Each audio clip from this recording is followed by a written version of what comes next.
Boa noite, igreja. Que rapaz, que cumprimento é esse? Mais devagar. Boa noite, igreja. Boa noite. Muito bem. Boa noite aos amigos do canal Voz Ativa também. Seja muito bem-vindo a essa oportunidade nesse culto de oração de quarta-feira.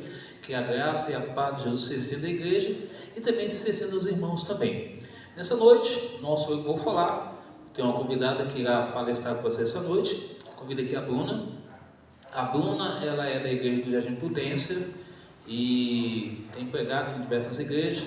Ela é professora ali da Escola Sabatina, na igreja do Jardim Prudência. Então essa noite ela irá ministrar a palavra para nós essa noite. Seja bem-vindo, que Deus abençoe você. Mas antes de você iniciar, quero orar por você para que Deus então possa te conduzir nesse momento, tá bom? Convido a igreja como que está, assentado no meio, cubra sua fronte e vamos orar nosso Deus. Senhor, nosso Deus, nosso Pai, toda a honra, toda a glória seja dada ao Senhor mais uma vez nessa noite. Obrigado, Senhor, porque até aqui o Senhor tem nos ajudado. Quero te apresentar aqui a Bruna, que irá expor a tua palavra essa noite. Que o teu santo e bom Espírito conduz e abençoa a ela e a todos nós, para que possamos entender e praticar a tua palavra. Que esse mesmo Espírito possa iluminar a nossa mente na compreensão e na prática da tua palavra. Perdoa cada um de nós, nos conceda a graça, a bênção e a salvação. Em nome de Jesus, a igreja diz: amém. Deus abençoe vocês, mas você segue com você.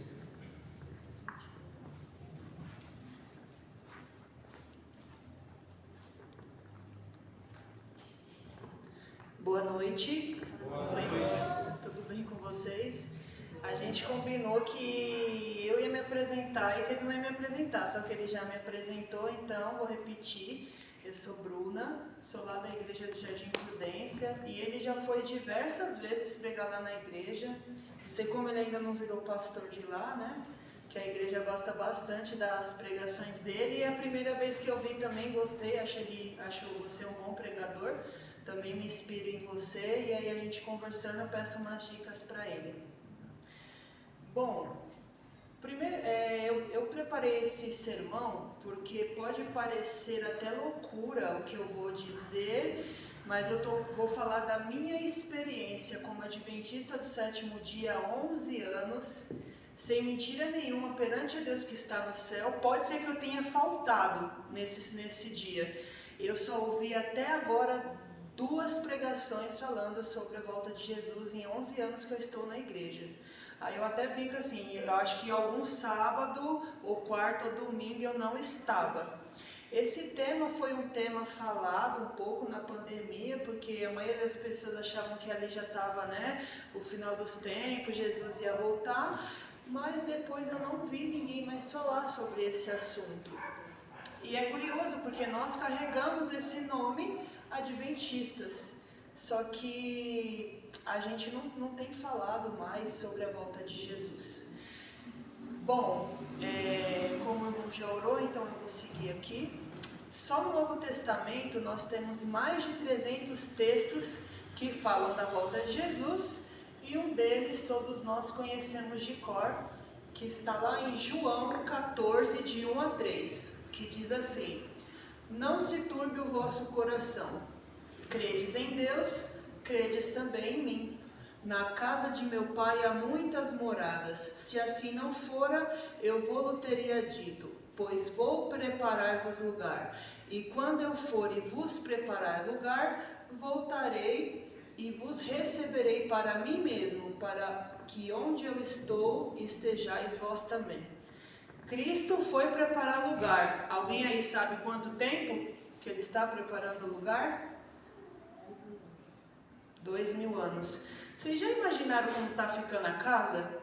2000 anos Cristo tem trabalhado nisso, né? Segundo o apóstolo Paulo, o que Deus tem preparado para aqueles que o amam, nem olhos viram, nem ouvidos ouviram, e nunca chegou ao coração humano. É o que Cristo tem preparado para cada um de nós. Pensando na volta de Jesus, eu preparei 4 perguntas para nós respondermos hoje sobre a volta de Jesus. Como será? Para que virá Jesus? Quando será? E como se preparar? Primeiro texto. Como será a volta de Cristo? Mateus 24, 27 diz assim: porque assim como o relâmpago sai do Oriente e se mostra até no Ocidente, assim há de ser a vinda do Filho do Homem. Qual a ênfase do texto? Todos verão. Por quê? Porque um relâmpago ele não se oculta, muito pelo contrário, ele ilumina a escuridão. Então, assim como um relâmpago, será a volta de Jesus. Outro texto muito interessante está em Apocalipse 1:7, que diz assim: eis que venho com as nuvens, e todo olho verá, até quanto os transpassaram. Como assim, Bruna? Até aqueles que mataram a Cristo vai ver ele voltar? Vai. E todas as tribos da terra se lamentarão sobre ele, certamente, amém. Então, quando Jesus voltar, haverá dois grupos diferentes. O primeiro grupo é o quê? Vai estar os salvos e vai estar os perdidos. Por parte dos salvos, melhor, deixa eu inverter, por parte do perdido são quem? Aqueles que transpassaram a Cristo, Apocalipse 1:7, e aqueles que participaram do seu julgamento, segundo São Mateus 26:64. Por parte dos salvos, a Bíblia faz silêncio, mas nós que cremos no ministério profético de Ellen G. White, ela tem dois textos que diz o quê? Que estará nessa ressurreição todos aqueles que morreram na fé da mensagem do terceiro anjo. E ela fala isso baseado em Daniel 12:2, porque Daniel 12:2 diz que haverá essa ressurreição especial. Então, o que ela quer dizer com isso? Todos aqueles que morreram de 1844 para cá, eles não estarão na primeira ressurreição, mas na especial. Mas, Bruna, mas essa história de arrebatamento secreto, a igreja não vai ser arrebatada? Antes a gente não vai subir? E é o que as igrejas ensinam por aí, as evangélicas, né? Só que esse negócio de arrebatamento secreto, a Bíblia não menciona isso em momento algum, não tem nada disso na Bíblia. E alguns pegam aquele texto que diz que estando dois no campo, um será tomado e o outro deixado.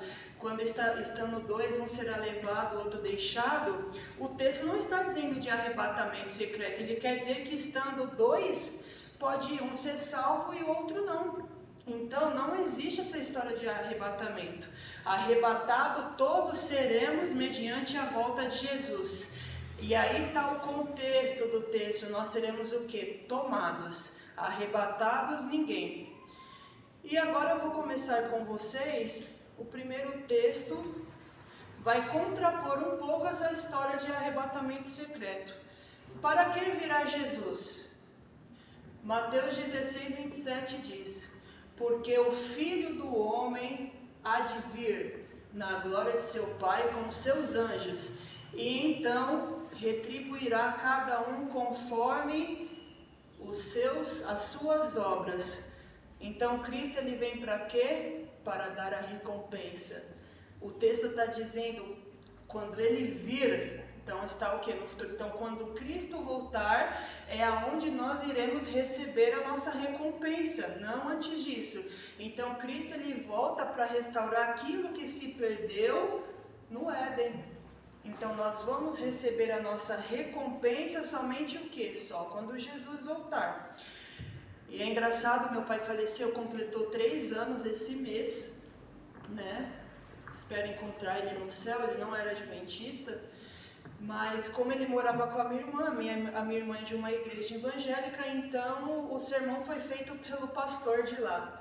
E aí ele chegou para fazer o sermão fúnebre ali, né? E aí ele falava assim, que meu pai estava ali, mas que a alma dele já estava na glória.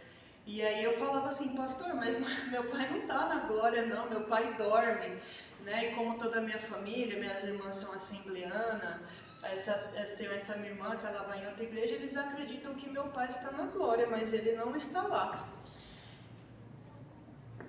Em Apocalipse 22:12, olha o que diz: eis que venho sem demora, e comigo está o galardão que tenho para retribuir cada um segundo as suas obras. Então, quem morre em Cristo está o quê? Dormindo até a volta de Jesus. Nós só iremos receber o galardão quando Cristo voltar. Antes disso, ninguém. Mas tem 3 pessoas que a Bíblia menciona. Quem são essas 3 pessoas que já receberam o galardão, que estão no céu? Dá para contar nos dedos, não é mesmo? Moisés, Enoque, Elias. Excetuando os 3, ninguém. Na verdade, tem mais um grupo. Aqueles que ressuscitaram com Cristo. Mas, tirando isso, por nome, só os 3. Moisés, Enoque, Elias. Todos os outros, incluindo nós, só iremos receber o galardão quando Cristo voltar. Quais são as consequências da volta de Jesus? Haverá 4 grupos. E você e eu iremos nos enquadrar em um deles. Esses grupos vão ser os justos vivos, os justos mortos, os ímpios vivos e os ímpios mortos. E aí, vocês vão querer estar em qual grupo? Eu vou no 1, né? Ninguém quer morrer, então eu quero estar nos justos vivos. O que vai acontecer com os justos que estiverem vivos quando Jesus voltar? 1 Coríntios 15, a partir do verso 51 ao 53. Paulo diz assim: eis que vos digo um mistério, nem todos dormiremos. Para Paulo, o que é a morte? É dormir. A morte é comparada ao sono. Mas transformados seremos todos, num abrir e fechar de olhos, ao ressoar da última trombeta. A trombeta soará e os mortos ressuscitarão incorruptíveis. E Paulo continua: e nós seremos transformados. Paulo não achava que morreria, ele achava que estaria vivo na volta de Jesus. E ele continua: porque é necessário que este corpo corruptível se revista da incorruptibilidade e o corpo mortal se revista da imortalidade. Então, quando Cristo voltar, os justos que estiverem vivos, eles irão passar pelo processo de glorificação. O seu corpo passará por esse processo de glorificação. O que é glorificação? É nós termos o corpo semelhante a de Adão antes do pecado, só que com uma diferença: na mesma estatura que nós estamos, com a mesma fisionomia que nós temos. E como no céu as faculdades vão continuar a se desenvolver, nós iremos crescer, a fisionomia será mantida. Então, glorificação é um nome teológico que nós damos para essa transformação. Mas uma coisa que eu tenho em mente, que eu gosto de guardar comigo e compartilhar com os irmãos, é que o maior milagre da glorificação é que Cristo irá arrancar de nós a natureza pecaminosa. Amém? O que é isso? É essa tendência que a gente tenta fazer o que é errado. Isso Cristo vai arrancar. E quando é que eu vou poder dizer estou santo, estou sem pecado? Só na volta de Jesus. Não que nós não tenhamos que passar pelo processo de santificação, né? Transformar o nosso caráter, mas eu só vou estar sem pecado e totalmente transformada mediante a volta de Jesus. O que vai acontecer com os justos que estiverem mortos? Paulo diz assim, lá em 1 Tessalonicenses 4, 16 e 17. Porquanto o Senhor mesmo, dada a sua palavra de ordem, ouvida a voz do arcanjo, ressoada a trombeta de Deus, descerá dos céus, e os mortos em Cristo ressuscitarão primeiro. Aí acontece a primeira ressurreição geral, né? Depois nós, os vivos, olha Paulo de novo, ele não queria morrer, ele queria estar vivo.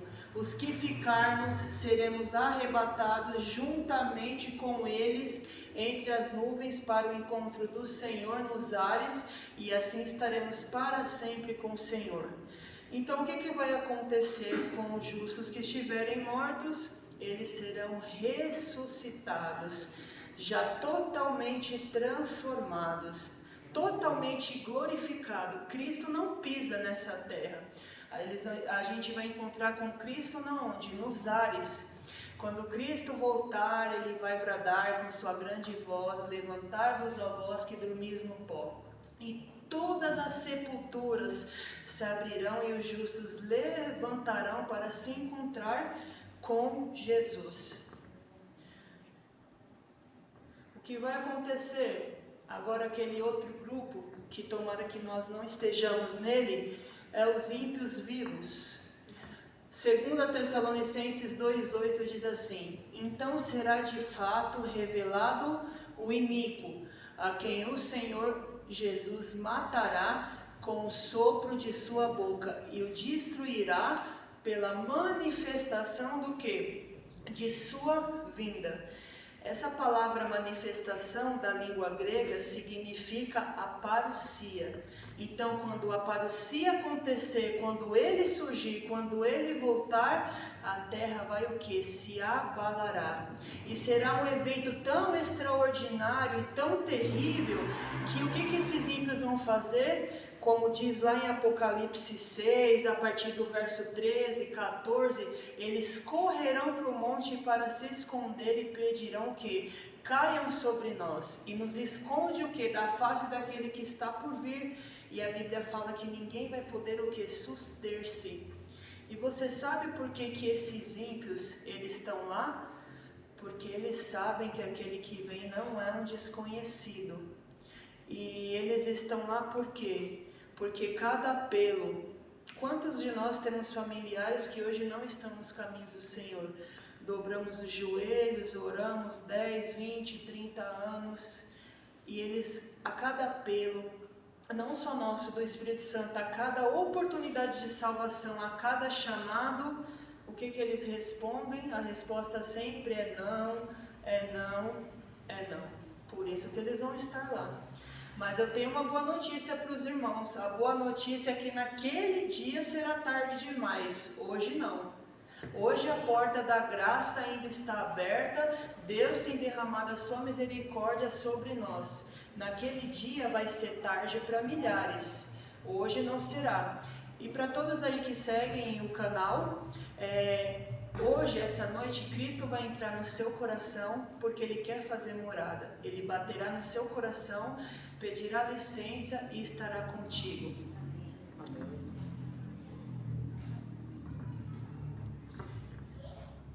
Tem um texto em Isaías, deixa eu ver se eu lembro de cor, 25:9, que diz assim, que esse é o nosso Deus, a quem nós o que? Aguardávamos. É por isso, irmãos, deixa eu ver aqui. É por isso que o tema da salvação é um assunto muito sério. Tem dia que eu choro quando eu oro pelos meus familiares, porque não vai ter, não tem o que fazer. Igual a morte, não é igual uma criança birrenta ou até um adulto que recebe um não, você vai lá, chora um pouquinho, implora, né? Aí as pessoas reconsideram. Mas quando Jesus voltar, acabou. O destino de cada um está selado. Não tem mais o que fazer. Não adianta chorar, espernear, né? É por isso que esse assunto é muito sério. E os ímpios mortos? O que vai acontecer com eles? Apocalipse 25 diz o quê? Os restantes dos mortos não reviveram, até que se completasse o quê? Os 1000 anos. Essa é a primeira ressurreição.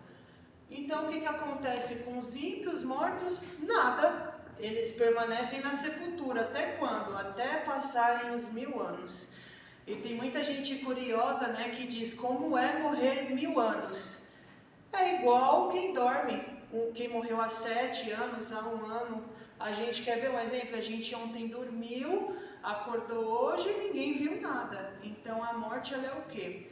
Comparado a um sono. Tanto faz morrer 1000 anos ou morrer 7 ou 1 ano. Então os ímpios, eles não ressuscitam quando Jesus volta. Olha que triste, né? Esse texto agora ele é interessante. Quem virá com Jesus? Quando vier o Filho do Homem na sua majestade e todos os anjos com ele, então se assentará no trono de sua glória. Mateus 25:31. Então, quem vai vir com Jesus? Os anjos. Por isso que quando você vai para Apocalipse 8, a partir do verso 1, o texto diz que houve silêncio no céu por cerca de quê? De meia hora. E meia hora em tempo profético é uma semana. Né? Então, por que o anjo vai estar em silêncio? Porque lá não vai ter nenhum anjo cantando. Mas, Bruna, para que tanto anjo? Calma, eu vou explicar. É porque eles terão a missão de reunir as famílias de todas as eras. Os pais vão encontrar os filhos vão encontrar seus pais, cônjuges, tio vai encontrar sobrinho, será um encontro extraordinário. E além de nós encontrarmos as pessoas que nós conhecemos, nós iremos encontrar os grandes heróis da Bíblia. Iremos conhecer Moisés, Noé, Abraão, Isaac, Jacó, Maria, Paulo, Pedro. Seremos uma grande família no céu. E eu gosto de imaginar assim que quando nossos olhos abrir, o primeiro anjo que a gente vai encontrar é aquele famoso anjo da guarda. Aquele anjo que Deus designou para cuidar de nós desde do nosso nascimento, né? Mas Bruna, tá bom, você já falou tudo isso. Quando será a volta de Cristo? Quando? Nós precisamos saber. Mateus 24:36 diz assim: mas a respeito daquele dia e hora, ninguém sabe, nem quem? Nem os anjos, porque eles não são oniscientes, nem o Filho, senão o Pai. Ué, Bruna, mas Cristo não sabia? Na sua natureza humana, ele não sabia. Não é que ele deixou de ser Deus, mas Cristo, enquanto esteve aqui nos seus 33 anos de vida, ele nunca usurpou a natureza divina, então ele não sabia. E quem é que sabe? O Pai. O Pai sabe. O Pai tem uma data marcada e ele levou em consideração a sua história e a minha história. E no momento certo ele vai pedir para que seu filho volte a essa terra. Quando é, a gente não sabe. Mas nós, como bons estudantes da Bíblia, nós sabemos que estamos o quê? Nos últimos grãos da ampulheta profética. Então, Cristo ele está às portas. Jesus está voltando. E eu costumo dizer que se eu não ver ele voltar, que eu ainda tenho 30, né? Não sei até quando eu vou viver, eu peço sempre para Deus para eu estar viva, que eu quero ver ele voltar, que eu tenho muito medo de morrer. E aí eu falo, se eu não ver, o meu filho vai o quê? Vai vê-lo. E a pergunta-chave que nós temos que responder essa noite, já que nós não sabemos, como devemos nos preparar para a volta de Jesus? Lucas 21:36 diz assim: vigiais, pois, a todo tempo, orando para que possais escapar de todas estas coisas que tem de suceder e estar em pé na presença do Filho do Homem. Como é que eu posso me preparar para a volta de Cristo? Vigiando. A gente encontra aí as parábolas que falam a respeito de vigilância, como a parábola dos talentos, a parábola das 10 virgens. Então, já que a gente não sabe a volta de Cristo, Ellen White, ela diz assim que nós devemos trabalhar como se Jesus fosse voltar daqui a 100 anos e viver como se ele fosse voltar todos os dias. Então a gente deve fazer o quê? Vigiar, se preparar. E como é que eu me preparo? Lendo a Bíblia, com tempo de qualidade com Deus, que isso tem se perdido, a gente faz muitas coisas. O celular aí ele veio para ajudar, mas o mau uso dele atrapalha muito, né? Leva muito nosso tempo. Estudando os espíritos de profecia, estudando a lição da escola sabatina, pedindo para Deus para passar pelo processo do quê? De santificação. Senão a gente não vai ver Jesus, a gente não vai estar com Ele. Então isso é vigiar. Você cochilou, desperta. Caiu, levanta. Tropeçou, sacode e vai. Porque a Bíblia diz que aquele que perseverar até o fim será salvo, não aquele que nunca pecou. É aquele que quando cai pede perdão a Deus, tenta se livrar, né? Tem que se livrar porque não dá para viver caindo no mesmo pecado e segue a sua vida sempre com Deus. Tem um texto da irmã lá, aqui, ó. Ah tá, eu esqueci de colocar. O certo é que nós teremos o quê? Apenas dois caminhos, ou bem ou mal. Não vai ter como ser neutro. Não tem como, porque aquele que for neutro, Deus vai vomitar da boca dele. Então nós iremos escolher ou certo ou errado. Seja o vosso crente, a sua palavra sim, sim, não, não. Com Deus não tem meio termo. E olha só, iremos encontrar com Jesus. Quem aí não quer receber esse abraço? Agora um texto da irmã White. Ela diz assim: não haverá outra oportunidade de graça. Devemos aproveitar ao máximo nossas oportunidades atuais. Não nos será concedido outro tempo de graça, em que possamos preparar-nos para o céu. Esta é a nossa única e última oportunidade para formar caracteres que nos habilitem para o futuro lar que o Senhor preparou, para todos os que obedecem aos seus mandamentos. Eu gosto desse texto em Hebreus, eu não coloquei aí.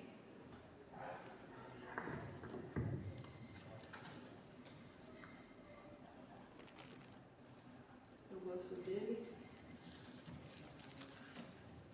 Está lá em Hebreus 12, 14. Diz assim: segui a paz com todos e a santificação, sem a qual ninguém verá o Senhor. Então devemos seguir o que? Em paz com quem? Com Deus, e avançar para o processo de santificação. Eu mencionei no começo do sermão sobre meu pai, né? Eu amo demais o meu pai. Meu pai era uma pessoa muito boa, só que o bichinho, coitado, era fumante, que ele era analfabeto, que muito baixo. E aí ele teve um primeiro AVC em 2014.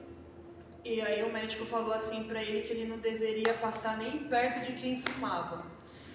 E Deus, ele foi tão generoso que ele faleceu em 2023. De 2014 para 2023 são o quê? 9 anos de misericórdia que ele recebeu de Deus.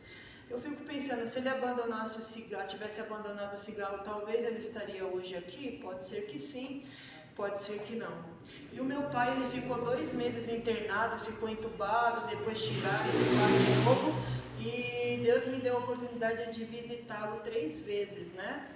E ele, nesse período, nós morávamos na mesma rua. Depois a minha irmã buscou ele e ele foi morar com a minha irmã em Carapicuíba. E ele passou aí na igreja da minha irmã. E da última vez que eu visitei, né? A gente teve uma conversa. E eu lembro como se fosse hoje, ele nunca tinha me dado esse conselho. Ele sempre falou para mim, ele falava: minha filha, vai trabalhando, vai guardando o seu dinheiro, procure fazer o que é correto. Mas aí ele me deu um conselho que eu fiquei assim, nossa. Ele falou assim para mim: nunca saia da igreja, continue os seus caminhos seguindo a Deus, porque se Deus me livrar daqui, é a primeira coisa que eu vou fazer, e se eu sair daqui, eu nunca mais vou colocar o cigarro na minha boca.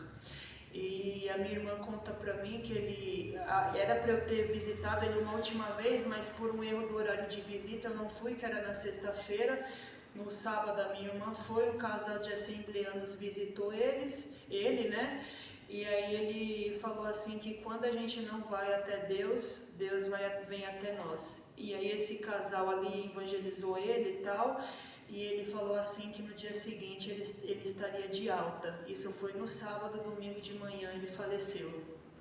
Por que eu conto essa história? Porque nós não precisamos estar onde? Num leito de hospital para nos arrependermos. Nós não precisamos esperar a doença chegar, perder o emprego, estar no leito da morte mesmo, que é o último estágio do ser humano. Para quê? Para nos arrependermos. E a mensagem de hoje serve tanto para os de fora, mas quanto para nós. Para onde estamos indo? O que estamos fazendo? E eu vejo hoje muitas pessoas que saem da igreja: fulano me machucou. A igreja pode machucar e ela vai continuar machucando, porque ela é composta de seres humanos o quê? Falhos. Só que Cristo, ele não machuca ninguém. Cristo, ele nunca machucou ninguém. Então, na internet, eu devo estar falando hoje para um esposo que uma esposa tem orado há 10, 20, 30 anos e você nunca tomou o que? A decisão do lado de Cristo. Talvez um jovem que quando criança andou na igreja, mas que quando saiu se afastou. Esse tempo hoje é o tempo de voltarmos. Precisamos estar o quê? Atentos. Eu vou sair daqui a pouco, eu não sei se eu chego em casa com vida. E como está a minha comunhão com Deus? Como está a minha espiritualidade de Deus? Lembra que Jesus disse para aquele homem, hoje à noite vão pedir a sua alma. E aí, como é que a gente vai estar, né? Um último aqui, ó. Quem é que não quer estar assim, diante da volta de Jesus, com os braços abertos, onde Cristo vai falar: vinde benditos do meu Pai, possuí por herança aquilo que tenho preparado desde o que? Da fundação do mundo. Um último texto da irmã White, ela diz assim: rumo ao lar, ó, quão glorioso será vê-lo e receber as boas-vindas, como remidos seus. Por muito tempo temos esperado, mas nossa esperança não deve diminuir. Se tão somente pudermos ver o Rei e sua formosura, seremos para sempre benditos. Tenho a sensação de que devesse exclamar em alto, rumo ao lar. Bom, que Deus nos ajude, que possamos daqui para frente nos prepararmos cada dia mais, estarmos com Deus e que naquele dia possamos estar de pé. Eu trouxe uma música para colocar no final e eu confesso para vocês uma coisa: eu queria muito ter o dom de cantar, mas eu sou desafinada, então não dá. Já tentei 1000 vezes, meu esposo é músico, já tentou me ensinar, não consigo, então tive que fazer o quê? Vou pregar, né? Então ele vai colocar, eu queria cantar, mas infelizmente não consigo.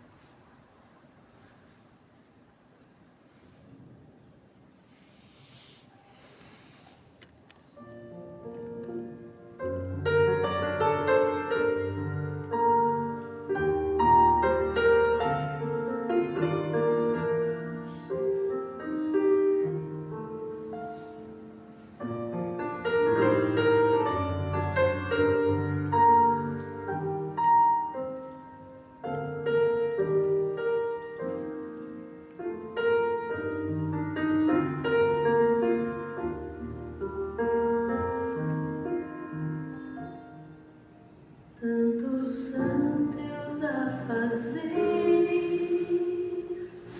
que te esquece de Jesus. Desprezas o estudo e a oração, ou estarias pronto e repleto de emoção, se tu hoje te encontrasses com Jesus. É real teu desejo de vê-lo voltar. Tu anseias por teu Salvador. São teus lábios louvor, é tua vida amor. Queres mesmo ver Cristo voltar?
Apocalipse 22, verso 20 diz assim: aquele que dá testemunho destas coisas diz: certamente venho sem demora. Amém. Vem, Senhor Jesus. Vamos nos colocar de pé para fazer a oração final? Oremos. Bom Deus, obrigada. Obrigada porque ainda temos tempo, temos saúde, temos oportunidade e principalmente ainda temos a liberdade de te buscar livremente. Amém. Obrigada porque o Senhor é bom e a sua misericórdia dura para sempre. Em nome de Jesus eu te peço que o Senhor nos ajude, Pai, a vencer os nossos pecados, a passar pelo processo de santificação. Batiza-nos no teu Santo Espírito, nos ajude a preparar-nos para a volta do teu amado Filho Jesus. Parece estar demorando, mas o Senhor sabe o dia e a hora. Que nós não percamos em hipótese alguma essa esperança.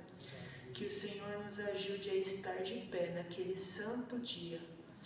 Que o Senhor guarde aqui os irmãos da Igreja do Jardim Miriam, que o Senhor possa ajudá-los a completar a obra. E eu sei que o Senhor vai ajudar. E que o Senhor cuide de cada irmão aqui, na volta de suas casas. E cuide também daqueles que não puderam vir. Amém. Obrigada pela oportunidade de pregar a tua mensagem. Eu te agradeço em nome de Cristo Jesus. Amém. Amém.